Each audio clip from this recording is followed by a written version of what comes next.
लगातार गिरावट देखने को मिल रही है। आज भी हम यहाँ पर जो एक चांदी के एक बेस जिसे हम मानकर चल रहे थे 235 का, उसको ब्रेक कर दिया है। 2,31,000 पर अभी जो है एमसीएक्स पर हमें नज़र आ रहा है। और कितनी गिरावट यहाँ से आप देख रहे हैं?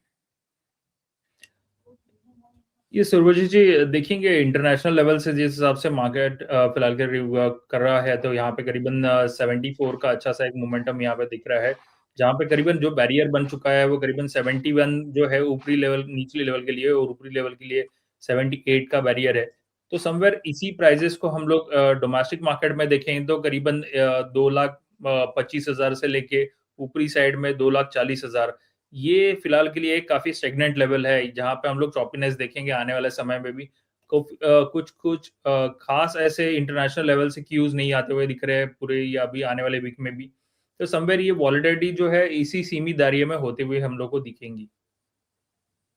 चलिए ठीक है सर, यहाँ पर अगर हम थोड़ा-सा और समझना चाहें खरीदारी के लिहाज से कि गिरावट जो देखने को मिल रही है, बहुत सारे लोग इस बात को जानना चाह रहे हैं कि इस दौरान जो है खरीदारी कब की जाए चांदी के अंदर?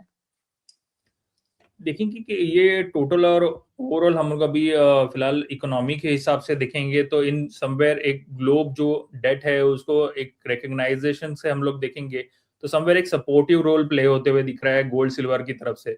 समवेयर जो डेथ है वो इसको ओवरऑल कैलकुलेट करेंगे ईयर ऑन ईयर बेसिस के ऊपर, तो करीबन 3,60,000 के आसपास के ये मोमेंटम प्ले आउट हो रही थी और वहां से ये बाउंस बैक वापस देखा हुआ था।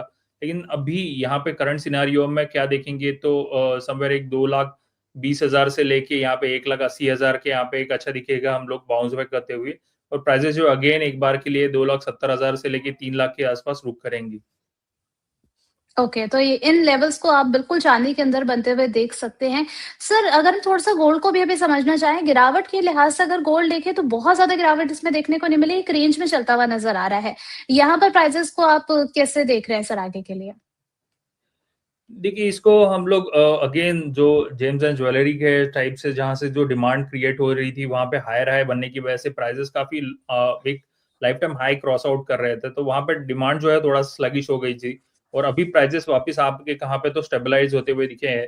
तो आने वाले समय हम लोग देखेंगे कि is somewhere James and jewellery के हिसाब से भी, और अगेन जो इंस्टीट्यूशन प्लेयर्स जो है वो जिस हिसाब से ईटीएफ में परचेसिंग कर रहे हैं, इस तरह हम लोग 2025 के आंकड़े को देखेंगे करीबन 865 के आसपास टन जो है यहाँ पे अच्छी खासी एक बाइंग देखी गई थी, और ओवरऑल ये 12 साल के एक उच्चतम स्तर के ऊपर चल रहा था, और अभी फिलहाल के लिए हम लोग देखेंगे 2026 की शुरुआत भी काफी अच्छी तरीके से होते हुए दिख रही है। तो ओवरऑल यहाँ पे जो इनफ्लो जो है वो करीबन 25,000 करोड़ के आसपास का यहाँ पे इनफ्लो होते हुए दिखेगा, और आने वाले समय में ये नंबर और बेहतरीन तरीके से बढ़ते हुए दिखेंगे। तो यहाँ पे अभी फिलहाल के लिए गोल्ड में क्या करना चाहिए, तो करीबन इसको पोजिशनल वे में देखेंगे तो यहाँ पे 1,20,000 से लेके 1,05,000 के लेवल मिलते हैं, तो वहां पे एक बाइंग दिखेगी। और इंट्राडे के हिसाब से इसको प्राइजेस को हम लोग देखेंगे तो क्या मोमेंटम यहाँ पे हो रही है, तो ऑलमोस्ट यहाँ पे 1,50,000 से 1,45,000 के हम लोग को देखेंगे, कोई भी सेल ऑफ मिलेगा तो वहां पे वापस बाइंग आती हुई दिखेंगी, जो करीबन 1,57,000 से 1,60,000 के लिए रहेगी।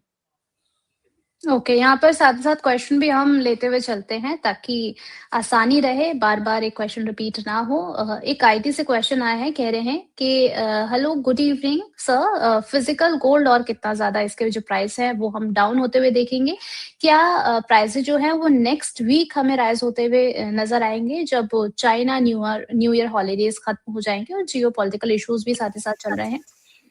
अ, प्राइसेज़ के लिए सर अब आगे आने वाला महीना आपको कैसा लग रहा है?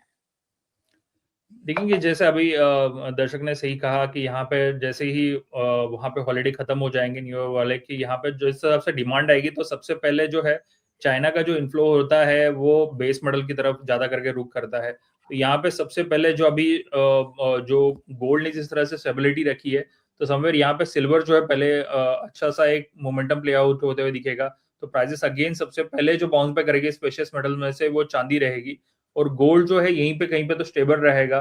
तो यहाँ पे जैसे अभी लेवल बताई हुई है कि कहीं पे भी तो फॉल आता है फ्यूचर में, तो करीबन 1,20,000 से 1,05,000 ये इन्वेस्टर के लिए, फिजिकल बाइंग के लिए उच्चतम लेवल रह सकती है, और ट्रेडर के लिए ऐसे हम लोग इसको देखेंगे तो करीब करीब 1,48,000 से लेके 1,45,000 के यहाँ पे एक इंट्राडे या एक वीकली बाइंग हम लोग को वहां पे होती हुई दिखेंगी।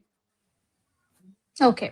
यहाँ पर सर ये भी समझना चाहेंगे, अभी कुछ दिनों पहले हमने देखा था कि खबर आई थी कि अब सिल्वर के ज़रिए भी जो है वो लोन लिया जा सकता है। 1st ऑफ अप्रैल से ये जो है वो लागू भी हो जाएगा। इसका कुछ असर पड़ेगा सर? क्योंकि हम लोग देख रहे हैं कि रिटेल जो है काफ़ी अच्छी तरीके से मूव आउट हो चुका है ईटीएफ में, और आने वाले समय में भी ये जो फ्लो है वो काफ़ी बेहतर तरीके से आते हुए दिख रहा है।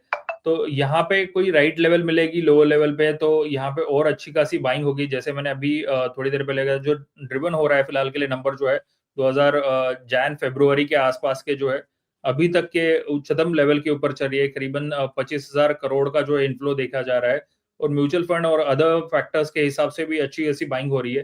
तो ये इस तरह से पोर्टफोलियो डेवलप होते जा रहा है, जिसका हेज पर्पस जो है वो रिटेलर जो है बेहतरीन तरीके से कर पाएगा इन फ्यूचर। ओके। यहाँ पर सर अभी हम सुबह भी देख रहे थे इस खबर को कि ट्रेड डेफिसिट अगर हम देखें तो इस यहाँ पर एक बढ़त देखने को मिली है, बढ़कर के $34.6 बिलियन पर पहुँच चुका है। अगर इसमें हम गोल्ड के इम्पोर्ट को देखते हैं तो ये 4.5 टाइम्स बढ़ा है, बढ़कर के ये $12 बिलियन पर पहुँच चुका है। सिल्वर का इम्पोर्ट देखते हैं तो 2.3 टाइम्स ये जो है बढ़त इसमें देखने को मिली है, बढ़कर के ये $2 बिलियन पर पहुँच चुका है। इसको आप सर इस पर आपका क्या व्यू है? देखिए, ग्लोबल डेथ के बारे में बात करेंगे तो एक 360 ट्रिलियन के आसपास का ये कुछ सालों पहले के था, और अभी नंबर जो है और भी बढ़ते हुए जा रहे हैं। और इसमें 20 से 30 ट्रिलियन जो है करीबन 30 इयर्स के बैक को हम लोग देखेंगे तो वहाँ पे एड ऑन हो रहे थे, लेकिन फिलहाल के लिए ये काफ़ी एक एग्रेसिवली इनपुट हो रहा है। तो गोल्ड एंड सिल्वर ये दोनों भी हेज के ऑप्शंस फिलहाल के लिए बन के आ रहे हैं। तो जहाँ पे आप डेथ कितना भी ले लो, सामने आप गोल्ड सिल्वर के प्राइसेस को उसके साथ में मर्ज करके चला लो, तो हेजिंग जो है प्रॉपर वे में हो जाती है, और डेथ के भी ऊपर कोई बड़ा असर होते हुए नहीं दिखता है। तो ये नंबर जो है इसी तरह से स्टेगनेंट होते हुए दिखेंगे जब तक के लिए ये स्पेशियस मेटल को हम लोग पुट ऑन करके चल रहे हैं हमारे पोर्टफोलियो के अंदर। ओके।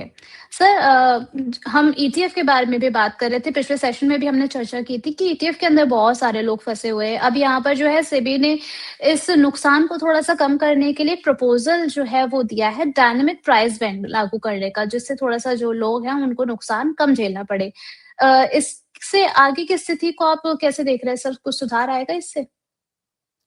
ये जो ड्रास्टिकल हाई साइड और लो साइड, वहाँ पे कोई भी पैरामीटर जो था वो वहाँ पे कोई नहीं था।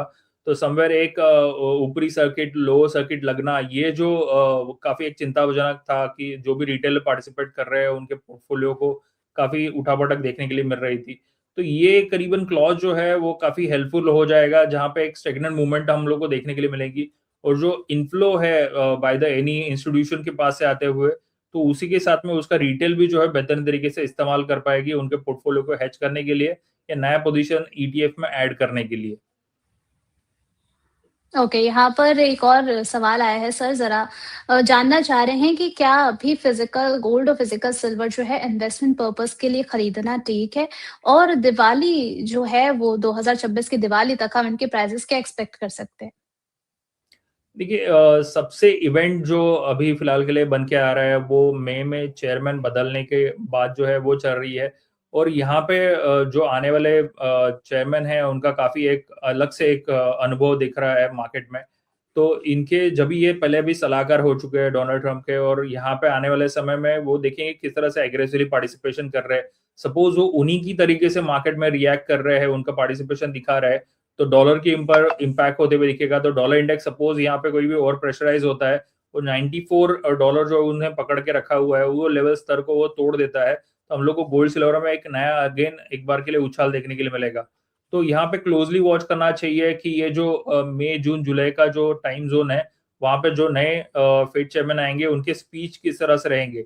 इज इट कंप्लीटली एग्रेसिव रहेंगे? इज इट सो कॉल कि मार्केट को वो देखते हुए उनके जो भी स्पीच रहेंगे वो इनपुट करते हैं? वो सारी चीजों के ऊपर हम लोग क्लोजली वॉच करना चाहिए। और समवेयर यहाँ पे भी कोई एक सेलिंग प्रेशर दिखेगा तो वो एक अपॉर्चुनिटी बन के आएगी। जैसे अभी मैंने लेवल मेंशन किए हुए है कि गोल्ड में आप बात करोगे तो 1,20,000 से 1,05,000 की लेवल, और चांदी में हम लोग बात करेंगे 2,20,000 से लेके 1,80,000 की लेवल। वो राइट टाइम रहेगा जहाँ पे मार्केट में पार्टिसिपेशन आपको करना चाहिए।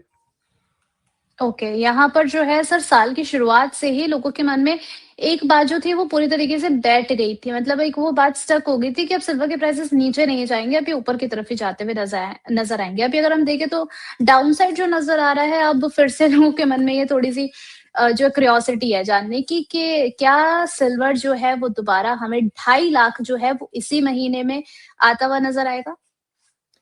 ये इसी महीने में आना जो एक ट्रेडर के लिए काफ़ी इम्पोर्टेंट रहता है कि शॉर्ट टर्म में हमें अच्छे खासे अर्निंग मिल पाए। वो टाइम ज़ोन जो था वो ऑलरेडी बीत चुका है, अभी वो क्विकली गेन जो है वो आपको कमोडिटी में होते हुए नहीं दिखेंगे। वो एक फ़ेज़ होता है, वो फ़ेज़ ऑलरेडी गुज़र चुका है। अभी जो भी रहेंगे वो स्टेबल रिटर्न आपको देखने के लिए मिलेंगे वापस एक बार के लिए। और यहाँ पे जो मोमेंटम है वो ग्लोबल न्यूज़ के ऊपर काफ़ी डिपेंड रहेगी, किस तरह से जियोपॉलिटिकल टेंशन्स वहाँ पे क्रिएट हो रहा है और इसका इम्पैक्ट जो है डॉलर के साथ में अदर करेंसी पेयर्स के ऊपर गिर रहा है। वो क्लोज़ली वॉच करना चाहिए बिसाइड दिस कि एक एग्रेसिव टारगेट लेके उसको उसके साथ में आपका निवेश करे। तो वेट कीजिएगा, अपॉर्च्युनिटी मार्केट हमेशा देता है। जब भी अपॉर्च्युनिटी मिलेगी, एक अच्छा लोअर टाइम ज़ोन मिलेगा जो लेवल्स अभी मेंशन किए हैं, तभी मार्केट में पार्टिसिपेशन कीजिएगा और आने वाले समय हम लोग देखेंगे कि ये वापस एक बार के लिए 3 लाख भी क्रॉस होते हुए दिखेगा। ओके, यहाँ पर ज़रा सर गोल्ड के बारे में भी लोग जानना चाह रहे हैं कि मार्च तक जो है ये शॉर्ट टर्म का सर नज़रिया जो रखा जा रहा है, पहली बात तो मैं ये जानना चाहूँगी कि क्या अभी शॉर्ट टर्म का नज़रिया रख भी सकते हैं अभी या फिर वॉलेटिलिटी को देखकर जो है अभी ये थोड़ा-सा अप्रोच छोड़ दिया जाए? नहीं यहाँ पे हम लोग वही देख रहे हैं कि जो मूवमेंट है वो काफ़ी अभी स्लगिश हो चुकी है। यहाँ पे वॉलेटिलिटी आपको कम देखने के लिए मिलेगी और मूवमेंट डायरेक्शन जो है आपको करीबन 1 वीक का देखने के लिए मिलेगा। पहले क्या था 1 वीक में जो डायरेक्शन शुरू हुआ है वो कंप्लीट महीने तक चल रहा था। तो अभी वैसे नहीं रहेगा, अभी जो है वो एक जो डायरेक्शन में मार्केट ओपनिंग होगा उसके साथ में इन बिटवीन वेडनेसडे, थर्सडे को जो भी डेटा आ रहा है उसका इम्पैक्ट लेते हुए मार्केट चलेगा। तो अभी जो पॉइंट जो थे करीबन 10-10 हज़ार पॉइंट का एक मूवमेंट होना, वो थोड़ा कम होते हुए दिखेगा। आपको एक 2000 ढाई हज़ार की एक मूवमेंट दिखेगी गोल्ड के बारे में बात करेंगे तो और सिल्वर में हम लोग देखेंगे कि 5000 से 7000 की मूवमेंट होते हुए दिखेगी। तो ये वॉलिडिटी का थोड़ा श्रिंक आउट हो चुका है और मार्केट जो है स्टेबल एक मूवमेंट करने के हिसाब से मार्केट में ट्रेड होते हुए दिखेंगे प्राइसेस। ओके, तो इनका सवाल ये था सर कि क्या हमें मार्च तक गोल्ड के प्राइसेस कितना रहेगा? अगर खरीदारी करनी है तो मार्च तक की जा सकती है? इस मार्च ये काफ़ी टाइम ज़ोन कम रहेगा, जैसे अभी मेंशन किया कि अभी सिल्वर की बात करेंगे तो मार्च कॉन्ट्रैक्ट जो है इसके लिए आखिरी कॉन्ट्रैक्ट है। उसके बाद में अगले कॉन्ट्रैक्ट जो है वो फिलहाल के लिए प्रीमियम के हिसाब से मूवमेंट होते हुए दिख रहे हैं। लेकिन थोड़ा स्टेबल मोमेंटम के हिसाब से मार्केट को देखना चाहिए बिसाइड दिस कि एग्रेसिवली पार्टिसिपेशन करे मार्केट में।